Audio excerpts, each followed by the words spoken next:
from chat for our Q&A segment at the end. But first, I'm being told we have some very important election news live from the Pact Worlds. My goodness.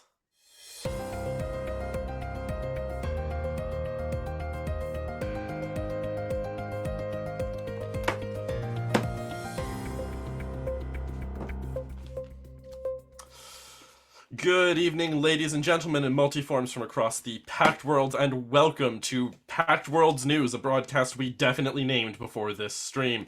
My name is Alex Speidel, and tonight we bring to you the conclusion of the First Seeker election. Over the past 3 months, Starfinders from across the galaxy have been doing like a whole bit, and been voting on their selection to be the next First Seeker of the Starfinder Society. We have had 4 candidates vying for this prestigious role. We will remind you of who they are now. First, of course, Nikiti Lampadiferos, the insightful diviner Sarcesian. Next, Aurora Everbright, the media-savvy halfling. Then, of course, Dr. Heldon Savale, the inquisitive and scientific half-orc. And finally, Sarmak, the curious and passionate Isilgun.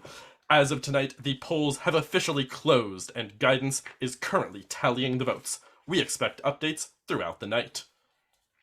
Alex, just a question for the viewers in chat who don't understand, and those university students on Castrovel who have to watch this for poli-sci, how exactly does a ranked choice election work?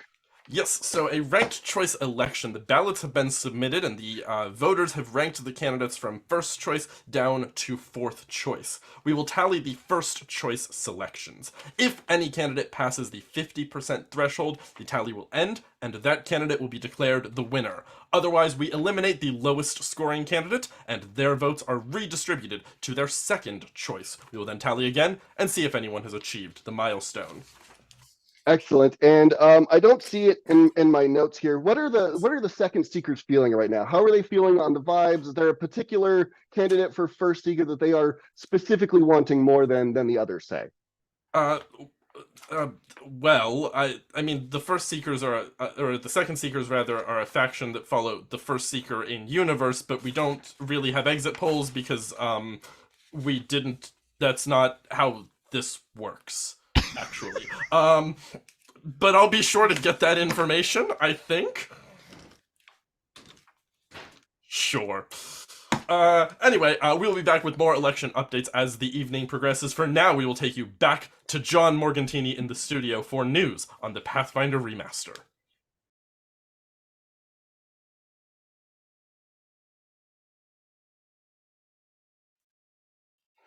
Hi, I'm John. I'm here with Michael Sayre. We're going to be talking about our remaster for our first action.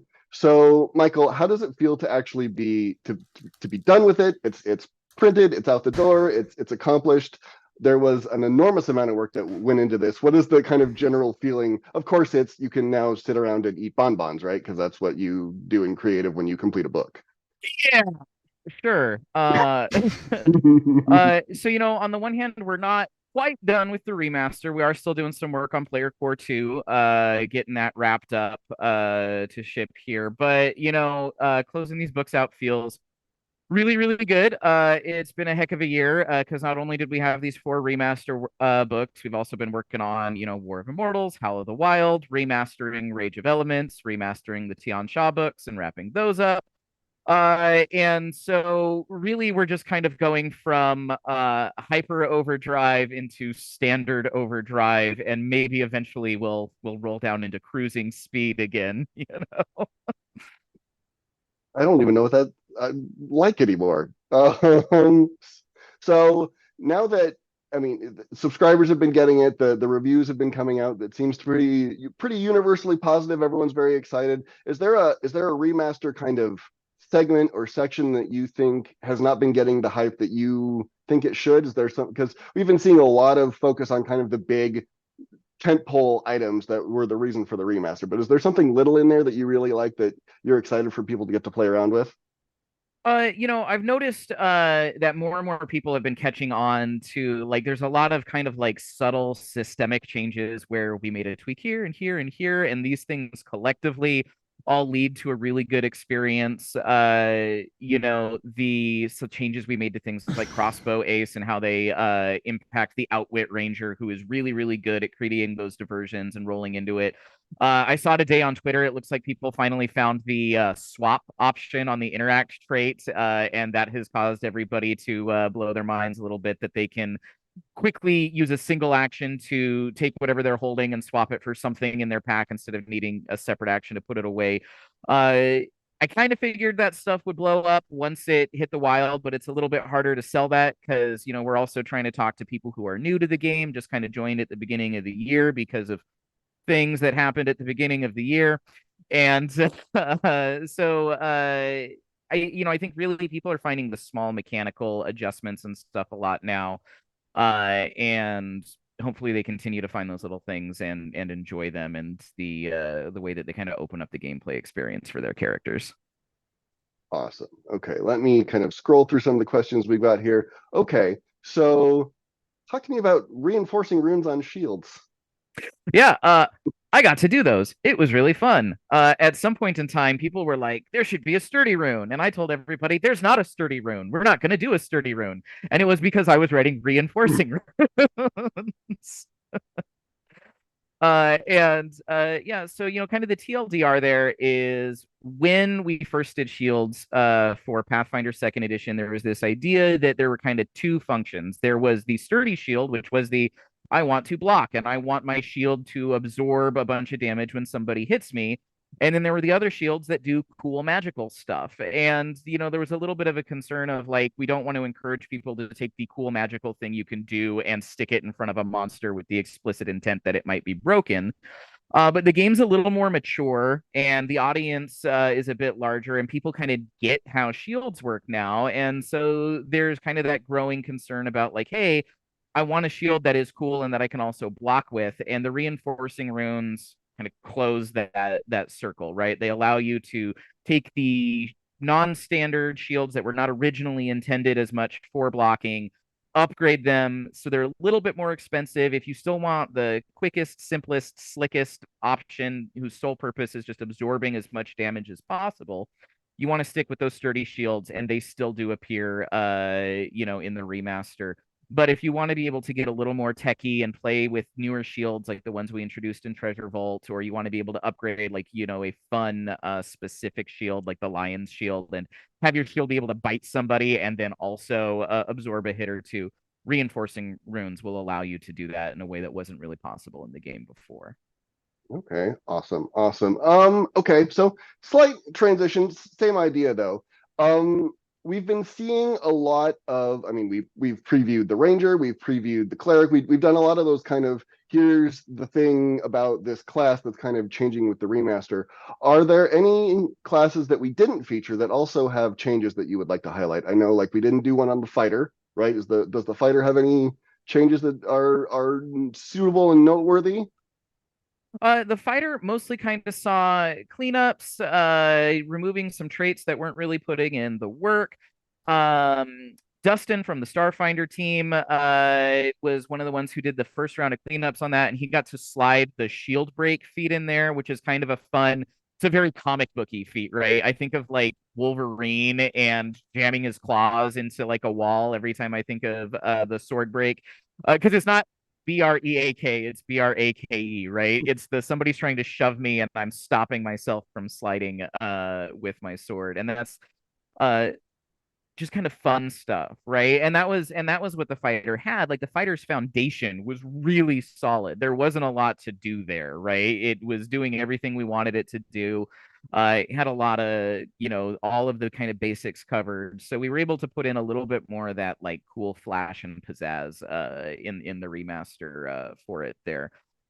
Um Overall though, like we said early on, it's not a new edition. We're gonna do this mostly as a really big errata, and so there were a lot of people who are like, oh, they've made so many changes, and I'm like, yeah, but we kind of talked about all of them into the build up to this. There's not a lot left, other than stuff that is at that really kind of minute errata level of like it's hard to get people hyped about it because it's not that different, and it'll only come up in really specific situations. I'm gonna take this moment. I gave Rue a bunch of dragons, and we've got what, like 9 minutes left. So Rue, I'm just gonna say Imperial Dragon. Wait, you can summon dragons at will? I hope so. So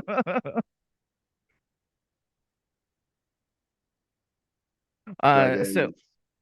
assuming we're looking at dragons right now, yeah, that's part of the remaster, right? Is Monster Core, and it's not the one that's dropping just yet, but it's always worth noting to people that it's a come-in, and getting to kind of dive deeper into monsters that are specific to kind of our world and our lore and that we invented, is a big part of that.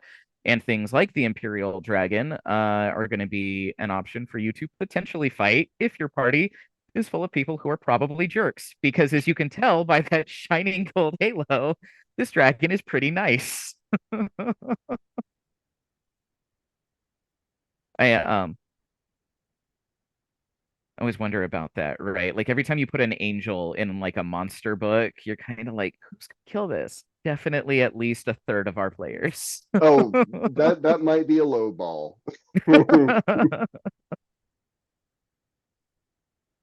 Yeah. We also have I'm gonna say another dragon, and then we can just let it float for a while. Conspirator.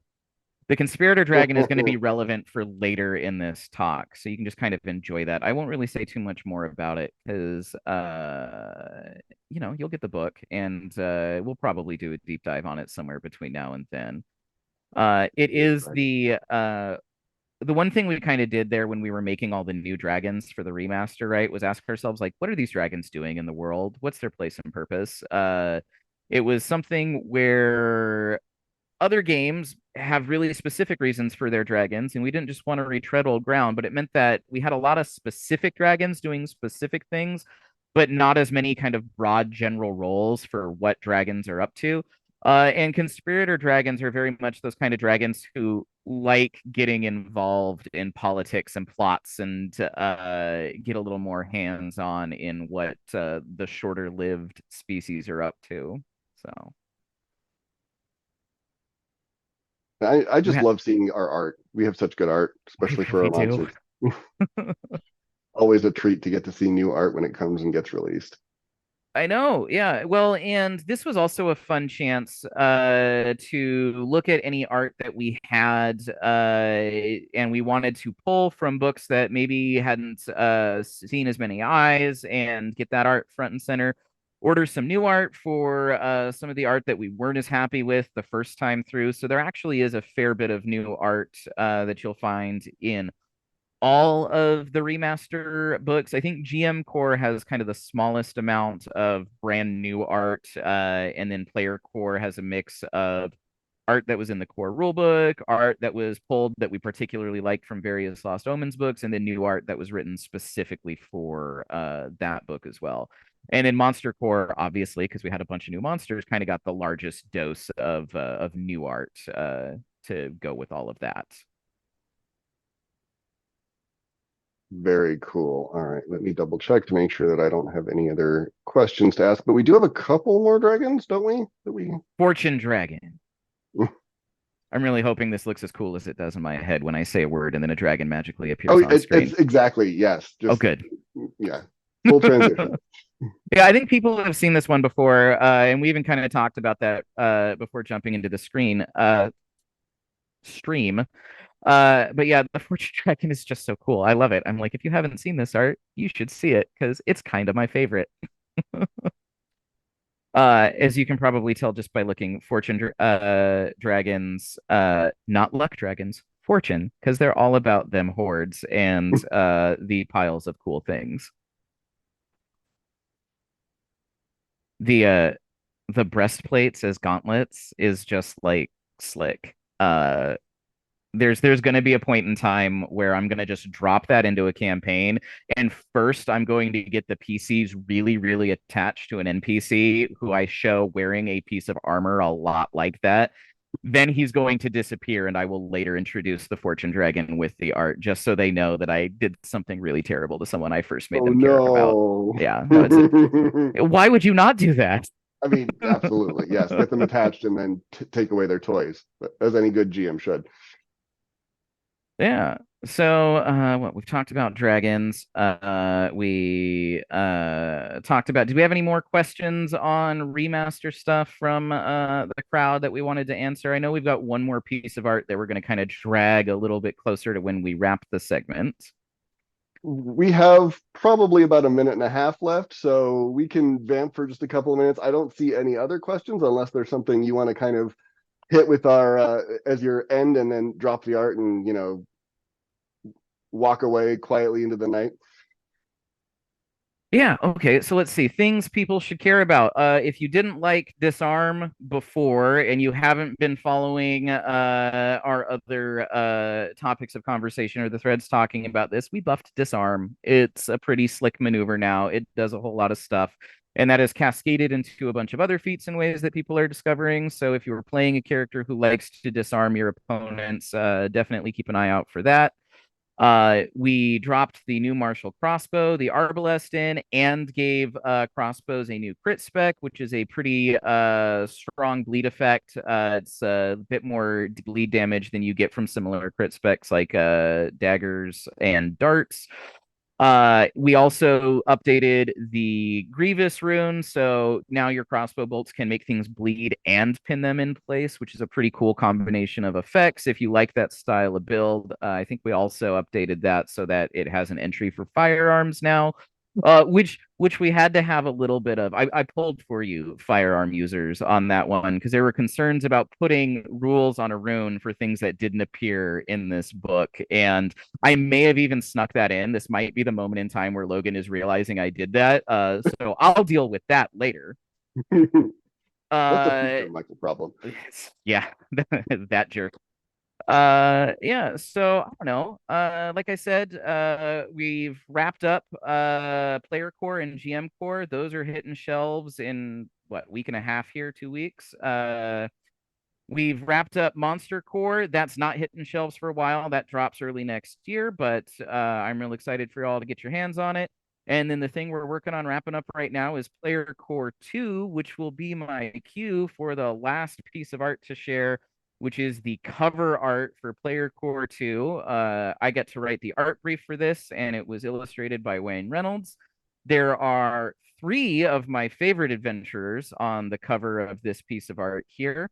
And I really like it. It's also had me referring to Jarrell as Jarrell Flying Grayson, and various other takes thereof.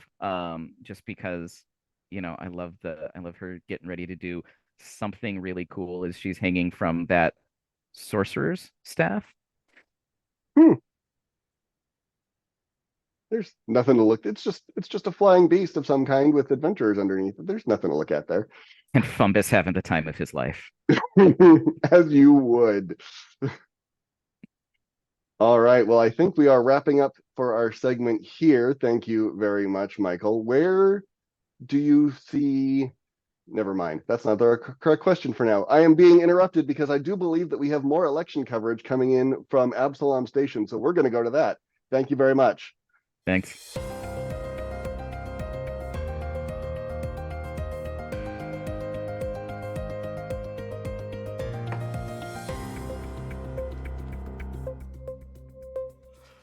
Good evening once again, ladies and gentlemen, and multiforms from throughout the galaxy. We are coming to you live with a breaking news election update. The first news from guidance has arrived. I am being informed now on this very real sheet of paper that no candidate has reached 50% of the votes in the first round. This was predictable. Therefore, the lowest scoring candidate will be eliminated from contention, and their votes will be redistributed. That first candidate is Nikiti Lampadiferos. Unfortunately, the diviner scored just 16% of the vote in the first round of voting, and just as an assurance that there is no election fraud going on here, that was my first choice. So I did a bad job doing election rigging. My bad. Whoops. Nikiti has sent the news networks a statement simply reading, "I knew this would happen." Well, I mean, yeah, I guess that checks out, actually, because she can kind of see omens and stuff. Yeah. But Alex, more importantly, do the 4 finalists of the election still get their complimentary passes to Galarian World as they were promised when they entered the election? Wait, do they get that? Really? That's sweet. I mean, yes, definitely. Galarian World sponsored the election. No, that we can't do that. I am assured that all their trips to Galarian World are definitely in order, I guess. Is that really a thing we gave them? Jeez. I don't get to go, so I don't get to go either. I never get invited anywhere. Oh well. Anyway, that is the news that we have for the moment. As I say, Nikiti's votes, those who voted for her as their first choice, will have their votes redistributed to their second choice. Guidance is currently tabulating that, and Guidance will contact us shortly with the next update. For now, we will return to the studio, where I believe we have news from Galarian? Fascinating.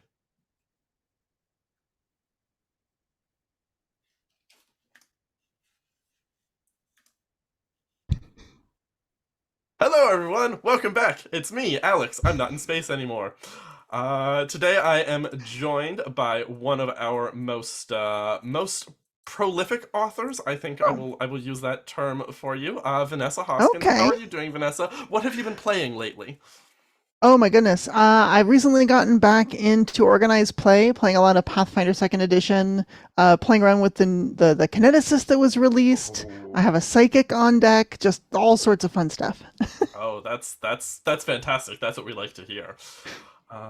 So we're here today to talk to you about Rusthenge, the brand new standalone adventure that has come out, which you are the cover author for, and I have some wonderful questions about that. I have to tell you, I am currently slated to play in a Rusthenge group, so my desire to like do my job good and demand spoilers is at war with like my desire to know absolutely nothing going into this adventure. I believe in myself. We'll get through this together. My first question, before I go into what's prepared for you, because I love to improv, why is it called Rusthenge? What's a Rusthenge? Rusthenge is a location. So there is a set of ruins. It's in New Thassalon on the Kindred Coast, and you can see it if you sail by. And it's these 7 giant metal spires that are all rusty and pocked and pitted, and they just big monoliths, and folks don't really know what they do or why they're there, but they're probably left over from Thassalon, and they give you a really creepy vibe if you go there, so people generally don't approach. Except, of course, for our brave adventurers, right? Oh well, brave adventurers notwithstanding. Yes.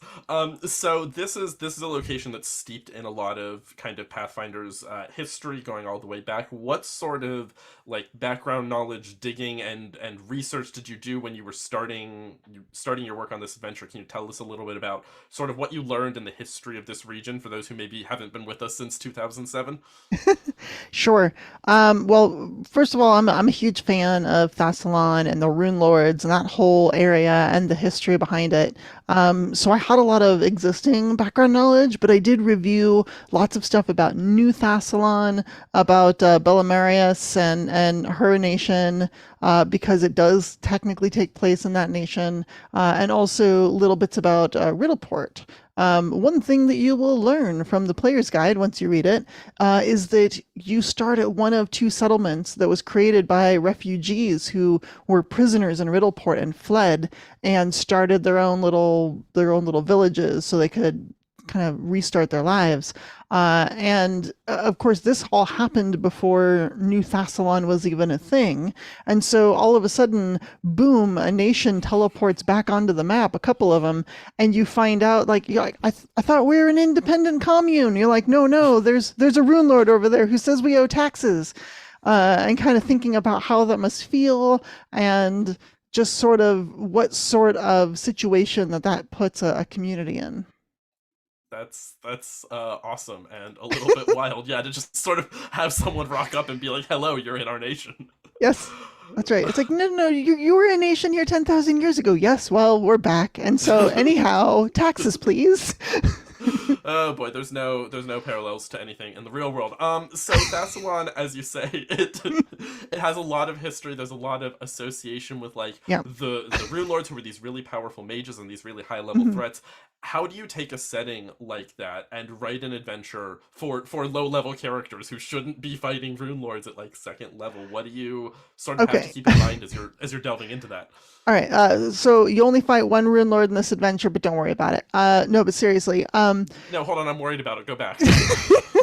I'm worried now. So one of the things to think about is that like even in New Thassalon, not everyone is a 14th level equivalent adventurer. There's a lot of people that are just like, I don't know, I'm a baker. I just like making bread and pastries. There's a lot of people that just exist in the world. And like I said a moment ago, that with the background, how it is, you're kind of in a settlement that otherwise was pretty much off the grid, off the map, not in any major trade lanes.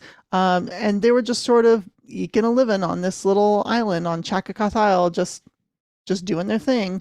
And so really the dangers that they had to deal with were pretty small. And then when the plot comes along, a lot of the folks there were really not prepared to deal with such a decent threat. And that's where the adventurers kind of rise up like heroes do, and take the initiative and save the day. So.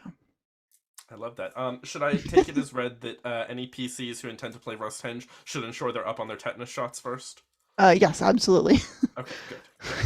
Very smart. I think the vaccine is common now in the remaster. I don't know. Don't ask me. Well, on that note, I will say because of the rusty themes of decay and entropy in this adventure, we did introduce a couple new items to help PCs deal with that I think will be very cool. And I won't spoil what those are. I'll let you play it and find them in game and see what you can find. But we did give you a few more tools to dealing with rust. Very nice, very nice. I'm sure that won't come up at all during the adventure. Oh, it will. Lots. So you got to, I think, create a lot of kind of this particular region in the areas that hadn't been fleshed out. Are there any NPCs we get to meet that you're particularly fond of, that you're excited for players to get to meet? Yes. So I think my favorite NPC is Elsie. Elsie is an apothecary. You'll meet her along the way. She's a halfling, and she's just sweet and wonderful and cute, but also like real smart and really loving. And she has a very touching side quest that you can do for her. And I had a lot of fun building this character. And when you meet her, you'll get an understanding of how much of a bright spot she is in kind of a harsh place. And I think that's what makes her all the more wonderful. Oh, that's so exciting. I hope nothing bad happens to her and she has a lovely time. I haven't read the I'm sure adventure. she'll do great. I'm sure she'll be fine. Is there anything that you kind of want to share with the people from like behind the scenes, from when you were writing things or developing this kind of like, that you just want to bring out into the light and make sure that people know about? Oh, absolutely. So one of the things I got to do is I got to draw a map of one of the towns that you visit, and I must admit I'm kind of terrible at drawing like natural environment maps. I have a lot of fun drawing buildings and thinking about architecture and layout and how a place would be built and supported, but I'm not so great at natural environments. So I did a bit of a trick. I'm going to show you really quick. Here's Iron Harbor is a town you go to, and here's the map without all the stuff on there. But what I did in order to create sort of the general geography of this place is I used a program called L3DT, which simulates like tectonic plates and rainfall and all sorts of stuff to try and figure out what a landmass might look like. It's really interesting random world generator. Might be fun for Starfinder players. But I used this until I found a piece of landmass that I thought looked pretty darn good. Now you can see it up there in the software. Wow. And use that and went, yes, this looks really interesting. And then hand drew that on paper for my turn-in, which a cartographer, of course, turned into the fantastic map that we see. But that was a fun bit of work I got to do just to make sure that the place had some verisimilitude to it. That's That's really cool. And as someone who just had to draw his first map for an assignment, I'm like, oh boy, that's a lot. And that was a building. Well, yeah, yeah. I mean, map making is one of those skills that it's definitely a skill. It takes some time. Right now, like I know that we're looking at real estate, and so even just walking around looking at houses, I find myself thinking as a Pathfinder Adventure map maker about like where the structures are and where the halls and what the layout looks like. And I think just taking that eye as you walk around life and you walk through different types of buildings really gives you a lot of inspiration for when you have to make those dungeon maps. Yeah, when we were shopping for houses, I definitely want to make sure that the living room was large enough for an encounter, or else it would just be a real mess. So I totally Yes. get it. Yeah, I mean, Rusthenge is... I love these kind of standalone adventures. To me, they feel like kind of the perfect length for a campaign because you're not committing to like a year or 2 years of play through an adventure path, and so having one of these, especially kind of as an introductory adventure, I think is just really exciting. Are there any other, I don't know, secrets you want to reveal or hints you want to drop for players that you're excited for them to discover? Or just advice for as they tackle Rusthenge itself? Sure. My advice for players is to really lean into the story. Take a look at the player's guide. Think about growing up in this tiny town of Osprey Cove and like having a regular everyday job and try and access it from that angle. And I think you will have a lot more enjoyment with the story that's happening, rather than self-inserting like, I'm an old retired hero who washed ashore and happened to be helping these youngsters. Like that could be fun too, but I think you'll get to interact more with the story elements if you really just take the adventure prompt at its face and just kind of go with it. The other thing I will say to entice people in organized play to playing this is one of the items that we dropped in the adventure. I peeked at the chronicle sheet and it shows up on there, and it is very good. So, so there's a really good anyone could use it item on there. So definitely take a look at playing that if you're interested in organized play. I definitely, I think I know the one you mean, and we sure did put it on that chronicle sheet. You so, sure yeah, there did. you go, organized players. I had to flip through. I didn't read any of the encounters. Don't worry, I haven't been spoiled. Okay, good. Don't worry. Yeah, you mentioned that there's a Rune Lord to fight. So I mean, what more could you possibly want out of this adventure, right? Sure, yeah. It's a Rune Lord. Rune Lord. You'll see. Yeah, You'll see. You'll see when it's you get fine. there. It's fine. It's gonna be fine. Probably. Probably. Probably. But it should be a really fun adventure. It's first, second, and third level adventure. It has a lot of fun investigation, interesting creatures that you can meet, choose to parlay with, or combat. Has a lot of good options, I think, for how you approach various puzzles and problems in the adventure. And I don't mean literal puzzles. I mean like, how do we do X, Y, Z? And those are always the adventures that I find I enjoy playing, where there isn't one solution to get through the door. You can get through the door a bunch of different ways. And so I think folks will really have a good time with it. I heard that there's a Foundry module coming out for this, which I am super excited about because I was already planning on running it online for a bunch of friends of mine who I play in my regular online group. And I was like, I guess I can build all the Foundry stuff in. And then I found out about the module and I'm like, this game's on hold till the Foundry module's out because it'll be better than anything I can do. Without a doubt, they do great work. I guess I should do my job as a marketing person and say, Rusthenge is available to purchase now from Paizo.com. The player's guide is free to download. I'm 80% sure it was in a blog and I didn't just hallucinate it. And the Foundry module, we don't have a release date on, but as soon as it's there, we'll be sure that people are aware of it. Vanessa, do you want to sign off? And I'll close my ears for this part. Is there any advice you want to give to a GM who's thinking about running this? Anything that you're like, a GM should definitely make sure to do this? And I'll just close my ears and go la la la la la while you talk. Okay. So any GMs who are running it, there is a potentially debilitating disease. And that is supposed to be a story element more than a player destroying element. So treat it as such. I would, there are plenty of options for dealing with the disease, and you can, introduce those as needed, but don't let it drag your poor players down too much so that they are too weak to engage with the material. Let it be the flavor that it's supposed to be. I can't hear. Are you done talking? Yes, I'm done talking. Okay, great. Vanessa, thank you so much for joining us. Vanessa will be back for our Q&A section at the end of the show, so if you've got any questions about Rusthenge or anything else for Vanessa, we'll just ask Vanessa questions and she'll answer like she definitely knows the answer. How's that sound? Perfect. Yeah, I'll even if I don't know the answer, I'll make something up and pretend that it is the answer. Perfect, and I can't see Michael Sayre's face right now, so I'm sure he's okay with it. Thank you so much for joining us. You'll be back at the end of the show, and I'm getting word that there's another set of breaking news in the Pact World. We go live to Absalom Station now.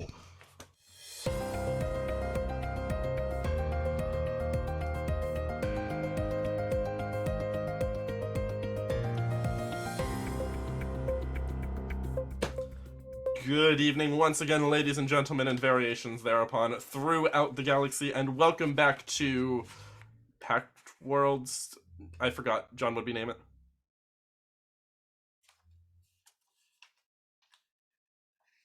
Oh, John, you're muted. I can't hear you. You forgot to put on your microphone during the break. I'm so sorry. I was Oh my goodness. busy. I did my whole "this is PNN" and you didn't even get to hear it, so I probably just was really weird on stream. So you know, what it happens. What a shame. Oh well.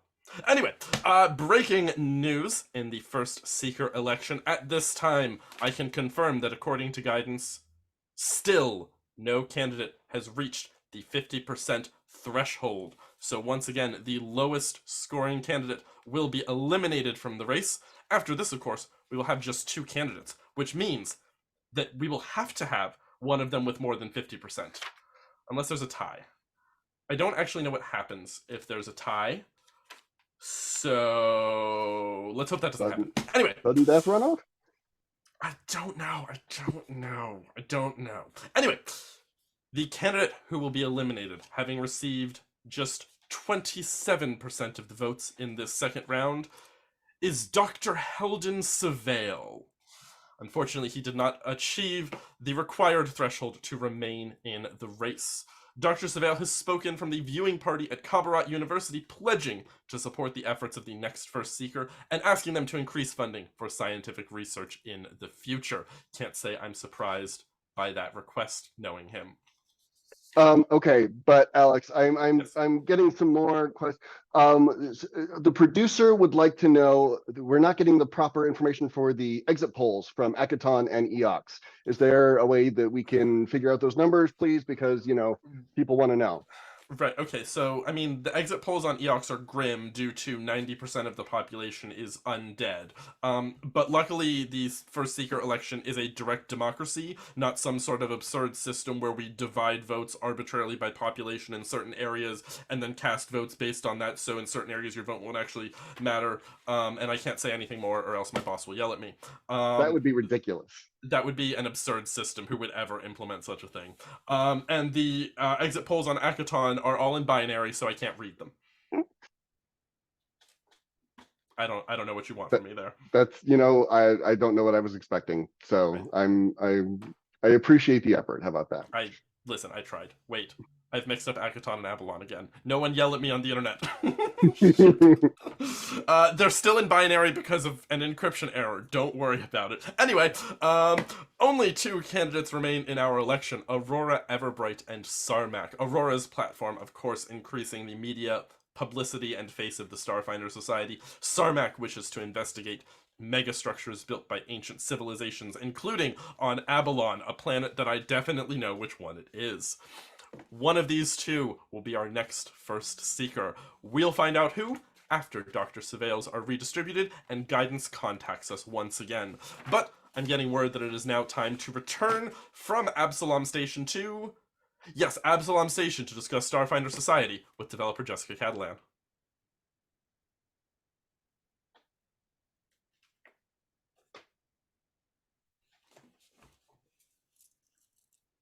Hi, I'm here with developer Jessica Catalan for Starfinder Society. You get to talk Starfinder with Alex all the time. So I wanted to take this segment because I don't know much. So I feel like I can learn from this conversation.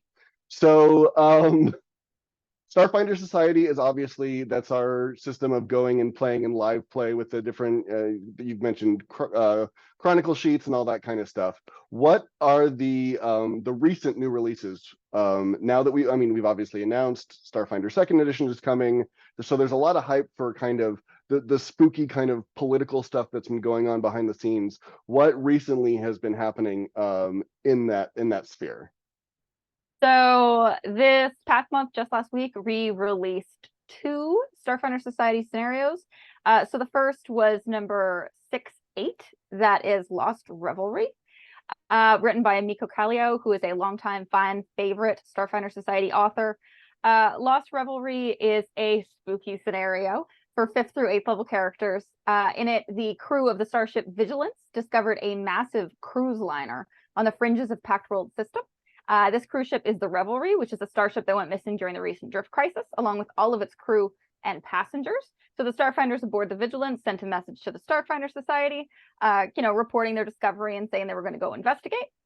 Shortly thereafter, they sent a follow-up message, which was super distorted, but what we could understand, implies things went horribly wrong. So you play as a team of Starfinders sent in to find out what has happened to the crew of the Vigilance, which, spoiler, is a mission that will take you aboard both the Vigilance and the Revelry.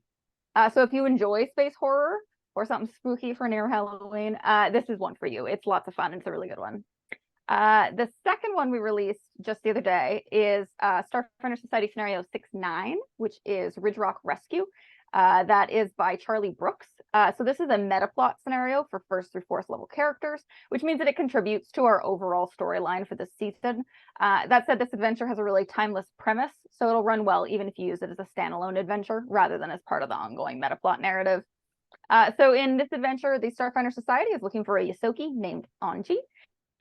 She has information that the Starfinders need about their foes, which is a mysterious criminal syndicate that we've been after more than a year, actually, which we have dubbed the Organization.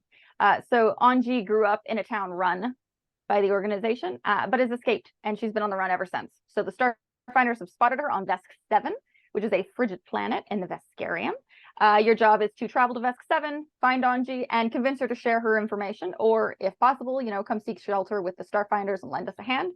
Unfortunately, the Organization is also after Anji, so they intend to silence her permanently. So you can definitely expect some opposition. Sounds spooky and cold. I hate the cold. Doesn't matter. Sci-fi, fantasy, doesn't matter. I dislike the cold intensely. It's echoing the weather out my window. So I can't even. That. It is. I love fall, but winter comes too fast. Is all I will say about that. So it's not like society works differently in that when we publish something, we publish it and we're working on it for a while. You guys are pumping out scenarios really quickly because we also have stuff coming out in like just a couple of weeks.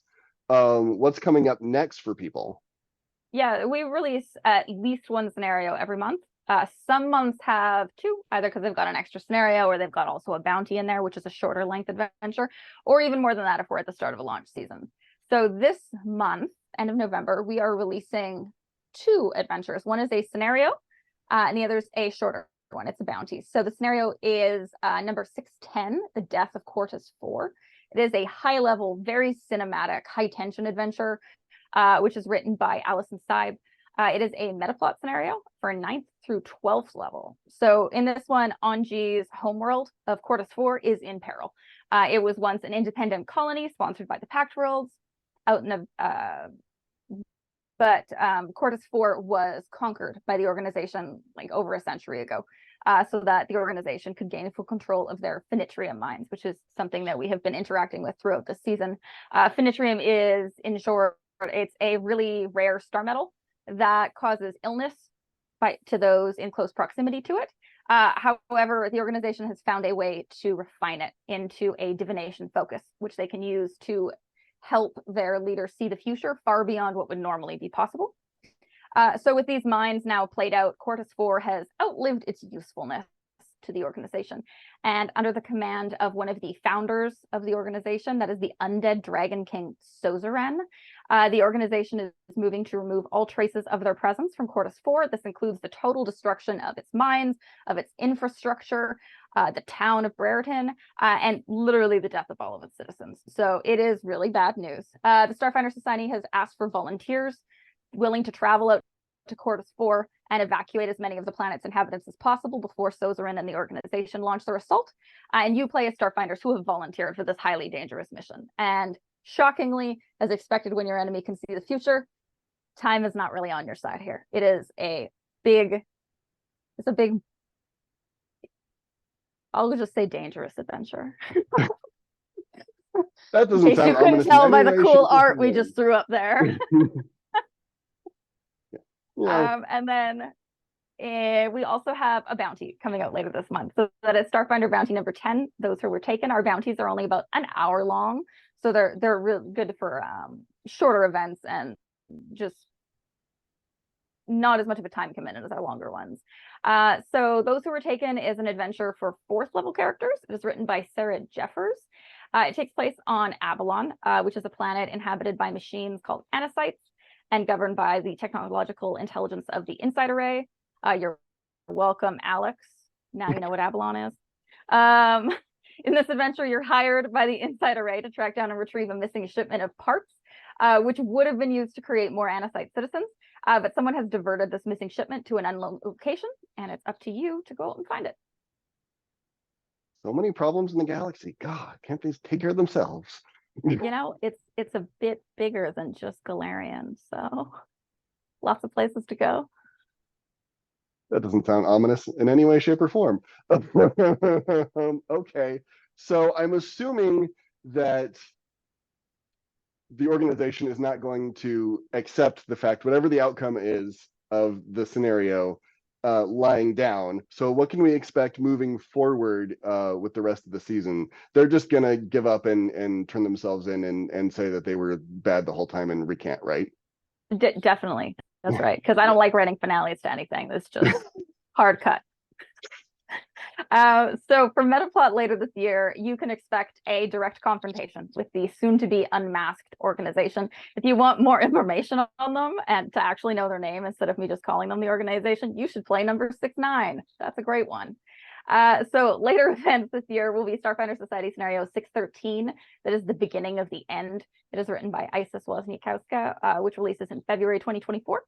And Starfinder Society scenario number 616, Dawning Fate, which is written by Linda Zayas Palmer and is the finale for this season. It is releasing in April 2024. They are both going to be a lot of fun. Dawning Fate, again, very calm, very like I can listen to that, reading a book on the beach. It seems like it's going to be totally fine. Not anything big, explosion-y, or harrowing in any way, shape, or form. Nothing bad whatsoever. Nothing bad happens in the Starfinder Society. We can Perfect, as it should be. Yeah. Okay, well, now that I've cornered you for society questions, one of the penalties that we exact here at Paizo Network News for having guests on is that we like to give spoilers because we are marketing and we like people to want our things. So if there is a spoiler that you can give for Starfinder Society, what would that spoiler be? You can just tell me. Alex can't hear. It's fine. So for my spoiler, I'm going to name some of the other locations that you can expect to visit before the end of the Year of Fortune's Fall, which is our current Starfinder Society season. Some of them have just recently got product pages that you can check out, and some are entirely unannounced. So we are returning to Eletrio. This is a planet in the vast, which we first visited in the 3rd Starfinder Society scenario ever released. We have revisited it since then, and we are going back again. This is a fun one. It's a repeatable adventure. It's good fun. I'll also say that we're going to dispatch a team of low-level Starfinders out to the Idari, which is the Kasathan world ship, which we very rarely visit, so that's fun. And we will send some very high-level Starfinders out on a classified mission into the Aslanti Star Empire early next year. Again, smooth sailing, bonbons, no problems whatsoever. They're very well known for being completely even-keeled and not emotional at all. And definitely not horribly evil. Don't get caught on that one. Oof. All right, Jessica. Well, thank you very much for spilling your knowledge about the Starfinder Society. But I am afraid that the producer is telling me that we're going to have to go from Absalom Station back upstairs to Absalom Station because we have yet more election coverage here on this exciting election night for First Seeker. Thank you very much.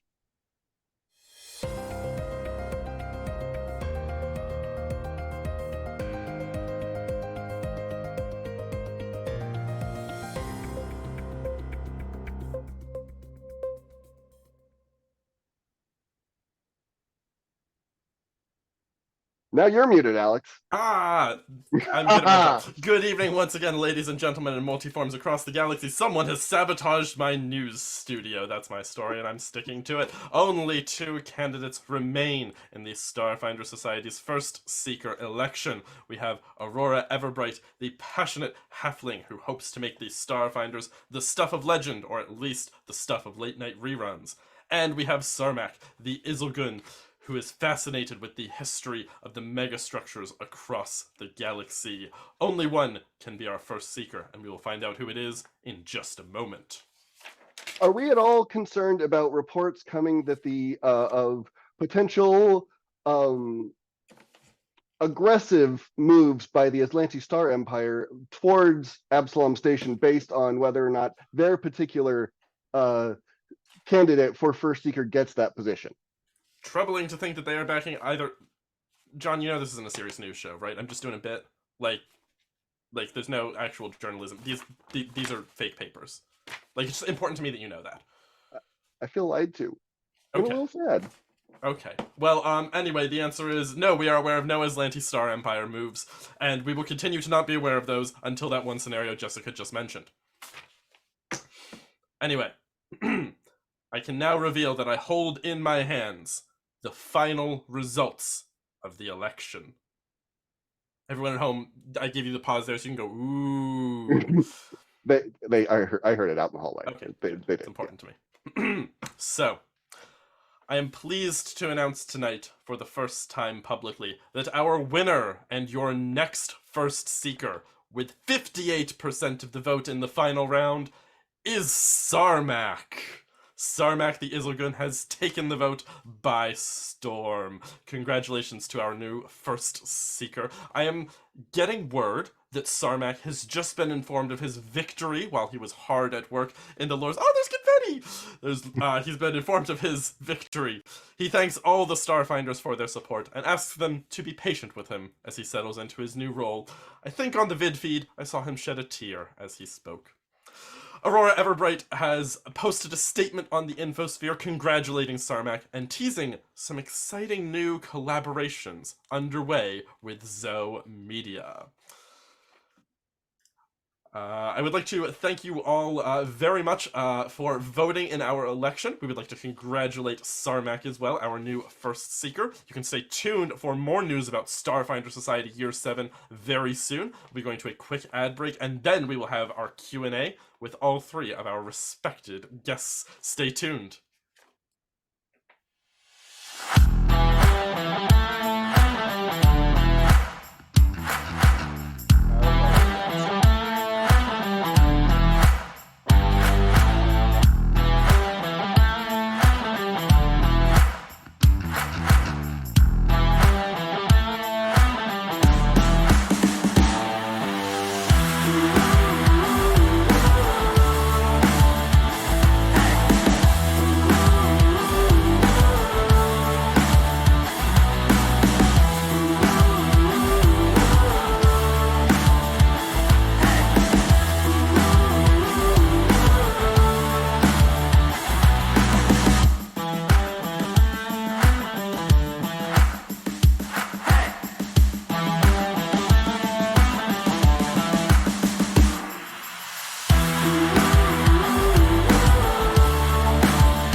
Evil stirs in the depths of Gallowspire. 3 heroes step forth to contain the darkness within. A legendary fighter of peerless strength and skill. A cunning rogue full of deadly surprises. And a powerful wizard wielding the fury of the elements. Together, they are destined to confront the hordes of undead and their deadly masters, again and again, attaining new heights of power and skill. But what hope have they to seal away the whispering tyrant? For surely there can be no hope of surviving Gallowspire.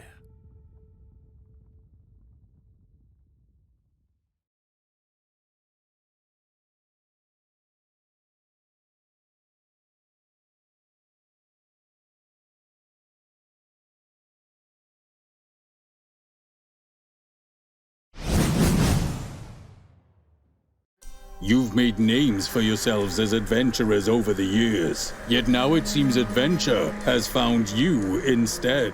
Mysterious and magical hero cards have appeared among your belongings. Where did they come from? And what of the strange powers they grant? The brass dwarf protects you from fire and other harmful effects. The empty throne overwhelms your foes with hopelessness and despair. The paladin defends you from harm and protects you from peril. And the rabbit prince lets you strike at foes with great accuracy.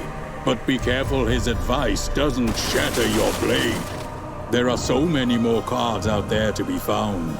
They've been scattered across the world, so now the hunt is on. With each card you gather, your power grows. Before long, you'll use this power to travel to places beyond reality itself. Yet still, the question remains, where have these cards come from? Who could have created them? And for what purpose? And what of the fiendish armies and monstrous foes who gather against you and seek the cards for themselves? You race against time, gathering these treasures before they're used against you. Will your quest lead you to legendary realms and grant the destiny you deserve? Or are you merely pawns, unwittingly serving mysterious forces who watch from afar, waiting for the right time to pluck your futures away? In the end, what chance do adventurers have against those who would steal fate itself?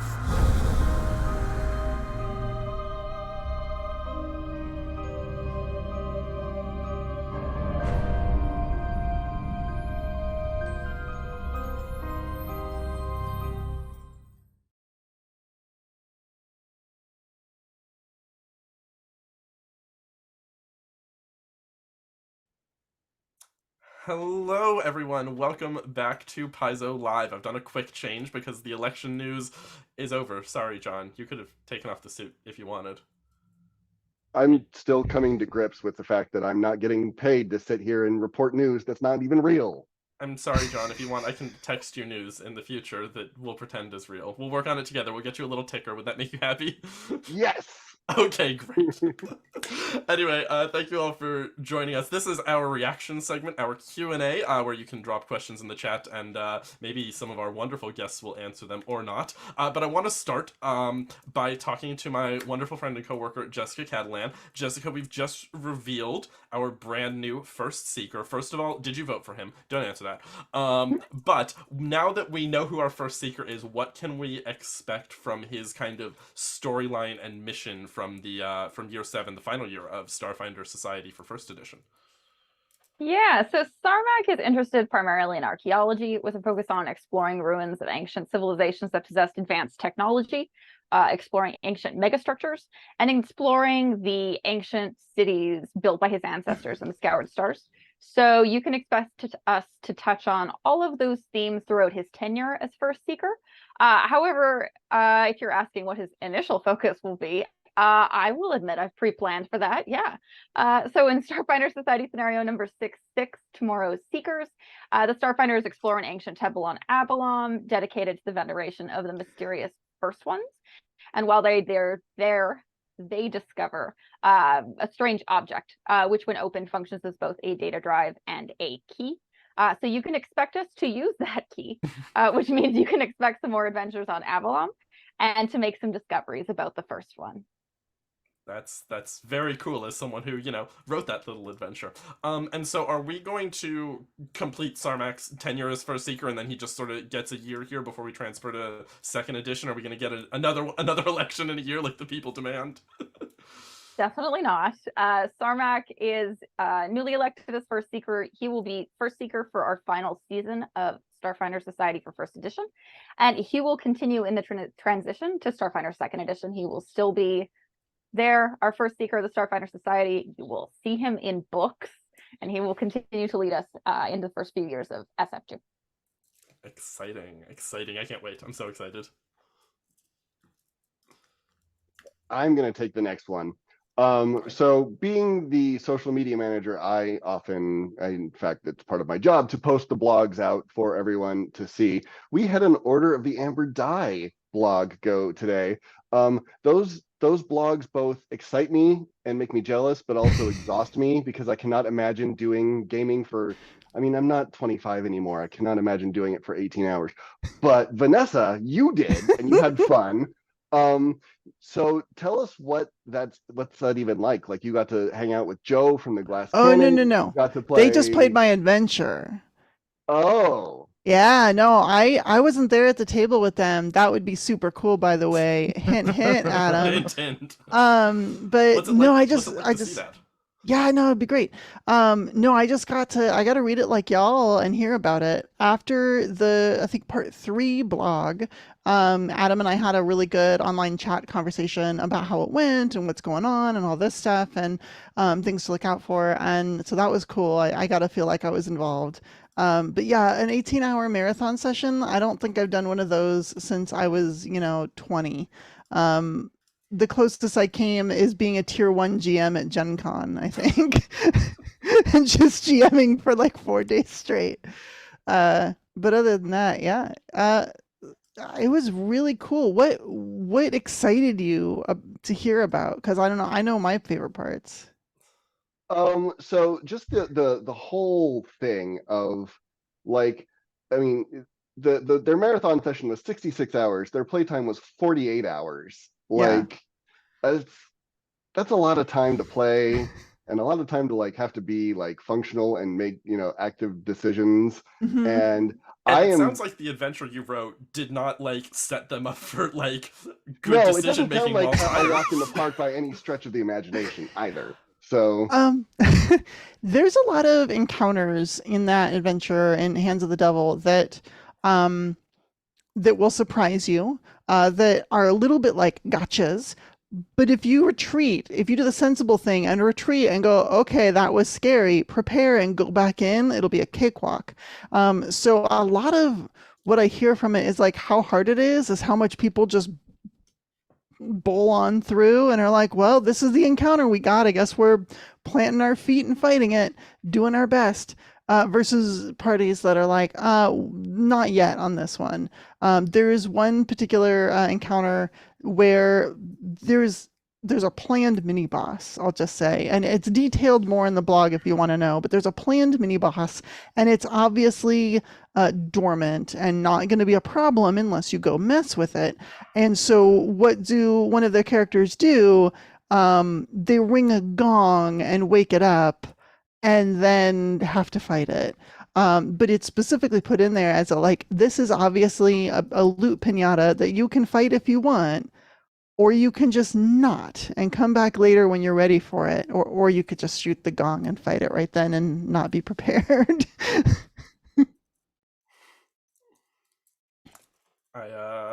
They certainly had a time with your adventure. I got briefly distracted, sorry. I'm gonna ask Michael a question. And this, I think Vanessa can maybe tack on if there's anything else, but like John kind of said at the beginning, Player Core and GM Core are about to release, I guess, they haven't released just yet. Rusthenge's just releases. Is there anything that you do either like when a product releases or like when it's finished and sent off to the printers that you like do as like a celebration, or is it just sort of a collapse and oh, thank goodness that's done? Yeah, that last thing you said. There's a lot of that goes on. Um, you know, our team on the rules and lore side, we've done a lot of stuff like lately as we've been wrapping up, or we've trying to get back to like spending more time where we remember that we're all human beings and stuff. We have a regular coffee chat, and we've started playing more games together during that time. Some Jackbox games. I will always cheat at bracketeering by utilizing the name of the most popular person in the room during the lightning round. Thank you, Luis, for that easy win. Very important strategy. Vanessa, is there anything you do when you have a book come out that's got your name on it or some significant contributions in it? Oh, you want the healthy stuff or the unhealthy stuff or both? Whatever you want to tell the internet, man. Well, the healthy things I do is I'll try to celebrate like a normal person, and have a glass of wine and be like, woohoo, it's out, people are seeing it. And the unhealthy stuff might be too much F5s on the comment sections and wondering if anyone's reviewed it yet and what are people saying about it. But I know for this particular release, I'm really happy that so far people are very pleased with it, which is good because so am I. So. Okay, switching back to let's do a Starfinder question. So obviously we just elected apparently a new first seeker, and that was completely not real or planned or whatever. Grumble, grumble. I'd like to point out in my life it is very real. Also, the election was very real. Let me be real clear about this. I have a bunch of votes. I'm not claiming that's fake at all. I don't want to misconstrue that at all. But okay, the bit can be done. This tie is tight. I'm losing oxygen to my brain. So so are we going to see, like, obviously they just don't disappear into the void. Narratively, are we going to see the other first seeker candidates in other scenarios and other activities? Like we saw when Ihu won their season or their election. We kind of saw the others show up. Yeah, so last time we had a first seekers election and Ihu Hadif won, there were 3 other candidates, and you got to see them in a couple very recent ones right after, I believe, the official election. You got to see them pop up in little minor roles. We also re-highlighted some of them, like last season in 5-7 Planar Bloom, we showcased one of them, and then also the scenario that's coming out at the end of the month, 610 Death of Cortus 4, has Terra Nova in it, which is one of the previous first seekers candidates who did not win.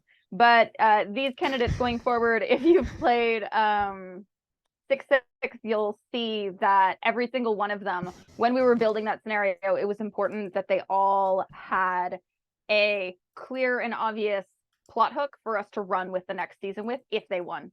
And you can expect us to, when we have the time, pick up some of those plot threads and re-bring those characters back in. Like, yes, their art is, I see someone says it was amazing. It's great. I'm going to use that again.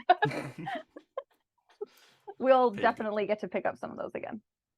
I think I was in marketing chat earlier when I said next time I get to write something, I'll just have like little fragments of flyers sort of through the empty streets of Absalom Station, just as a remnant of things that were hung up and fell off. Yeah, definitely. Now Jessica's not gonna let me write anything. It's fine.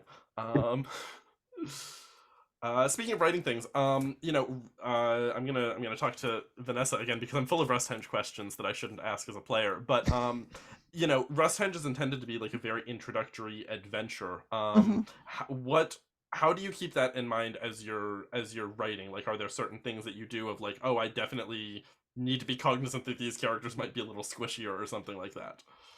Absolutely. So what we ended up doing is putting more situational puzzles for players to interact with and instead of just combats. And even though there are a lot of combats, we tried to aim toward like moderate and low difficulty combats with very few severes and absolutely zero extremes. Asterisk.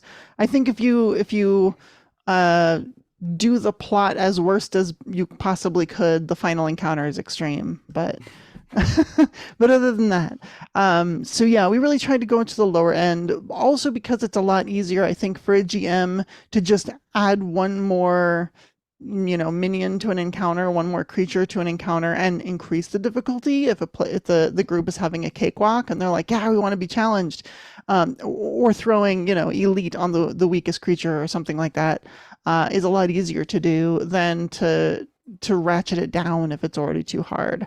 We also tried to make sure that mechanically speaking, it was easier to run for GMs. So there aren't a lot of, or too many weird rules interactions or things like that.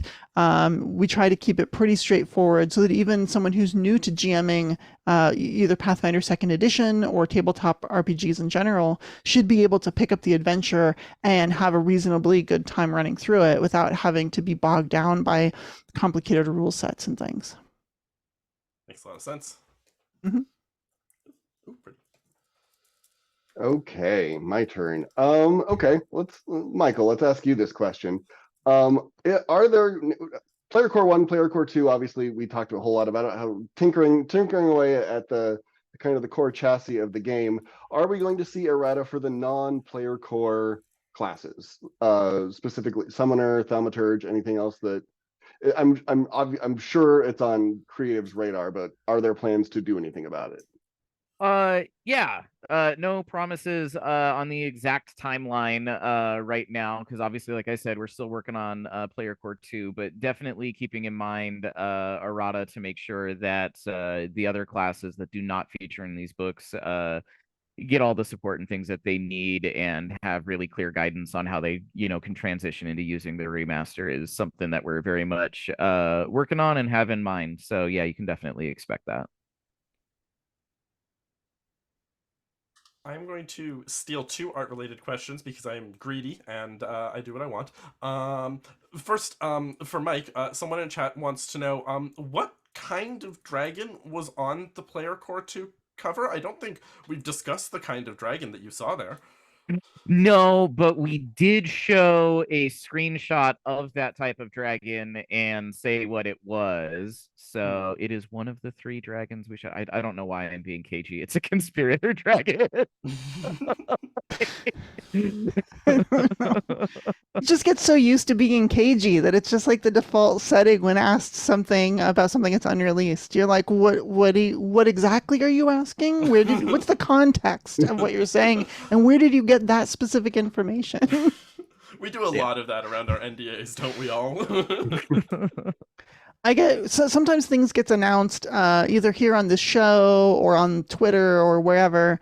Well, it's not Twitter, but whatever. And a friend of mine will just send me a question like, one of the gods dies? And I'm like, I'm going to need more context for this question before I can say anything about it. Yeah. Speaking of which, next question for Vanessa, which god died? No, I can't ask you that. What? Okay. Yeah. Vanessa, this question feels like it was planted because I feel like I recognize your username. Is there a particular piece of art you'd like to show us from Rusthenge of a thing we should be afraid of? I can show it, but it's a spoiler. There's the one piece of art that I am happiest about, but it is a spoiler. So if you don't want to be spoiled, close your eyes. Okay, your eyes are closed. All right, go ahead and show them the art. You remember how I said you would fight a Rune Lord? This is the Rune Lord, whenever it gets up on the screen there. So technically, a Rune Lord that you will probably fight. And also my favorite piece of art in this whole thing. I just think it's hilarious and wonderful, and I love it, and I'm so happy that I got to contribute to this nonsense. I can't hear you. Is it over? Yes. Okay. I think so. I don't know. Okay. Okay, what else do we have here? Okay, so going back to Michael specifically, someone from the chat, we had a real, speaking of the conspirator dragons, chat wants to know, is that a face on its forehead? Yes. Next question. Okay, no notes. Michael Sayre, are fortune dragons the only dragons that care about amassing a fortune? No. Next question. I'm This out. is fun. Michael Sayre, which god is going to die? Yes. Next question. I'm out. That was my 3 rapid fires. Yeah, I think we're pretty tapped out. We've been asking all of the questions. Cool. Michael Sayre, did we find the path? Kind of. Next question. No, you need no direction. Oh, okay. Oh. I love their podcasts. Yeah. Enough shilling there. Yeah, it looks like I think that's just about it. I think what we can do, if you all would like to sign off and say goodbye to the people and let them know sort of where they can find you on the internet. If there's anything you'd like to plug, we can do that. If we get any last minute questions, I'll chuck them in before we sign off. But Vanessa, why don't you tell the people who you are and where they can find you? Sure. I'm Vanessa Hoskins. You can find me on Blue Sky at gamedesigner.ninja. And you can also, let's see, what am I up to these days? I'm trying to start independent video game studio called Ninja Cat Games. And you can also find them on Blue Sky, but I didn't think about that till just now, so I don't have the thing in front of me, but I will type it in chat. That's fine. I think if you search Ninja Cat, there can't be that many Ninja Cats, right? I don't. Here we go. I haven't done my domain thing on them yet, so it's still ninjacatgames.bsky.social, but it will soon be ninjacat.games soon. Lovely. Michael Sayre, would you like to let the people know where they can find you and anything you'd like to plug? Yeah, so I'm at Michael J. Sayre 1 on Twitter. I am also on Blue Sky, which I have not used frequently enough to remember my name without desperately clicking buttons, and at animistgunslinger.bluesky.social. And I don't know, man. The remaster is what I've been spending all my life on. Go buy that in 2 weeks. Please. Please. Please go purchase that. And Jessica Catalan, say goodbye to the people. Hi, I'm Jessica Catalan. I'm the Starfinder Society developer at Paizo. You can find me on Twitter at D20 Diaries. As for what I'm working on lately, Starfinder, and more Starfinder. Yeah, and a bunch of freelance, but I can't remember dates right now. So stuff that's announced and coming out.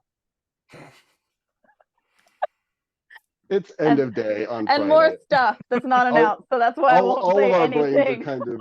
All of our brains are kind of scrambled eggs at this point. I am John Morgantini. I am the community and social media manager here at the madhouse that is Paizo. You can find me at Loremaster Jon, Jon at Blue Sky. I was able to snag that one. As for what I am working on, I am not working on anything professionally currently, but it is November, so I should probably do something NaNoWriMo related. So I might be posting updates on that because that's fun and I don't get paid for it, but it feels much less stressful than trying to type words for money sometimes. If you say so, man. I'm Alex Speidel. I'm Paizo's Organized Play Coordinator. You can find me on the internets at Alex Speidel, wherever I have a social media account. You can also see me at PAX Unplugged next month. First weekend of December, we'll be there. We'll be running games, running some demos of Starfinder 2, some of our board games, some scenarios. Come say hi. I'll probably be in a Captain Concierge shirt. But yeah, thank you all so much for tuning in to PaizoLIVE, and we're looking forward to seeing you next time. Now we wave goodbye. Goodbye to the people. Goodbye to the people. I'm just gonna keep waving until he returns us on.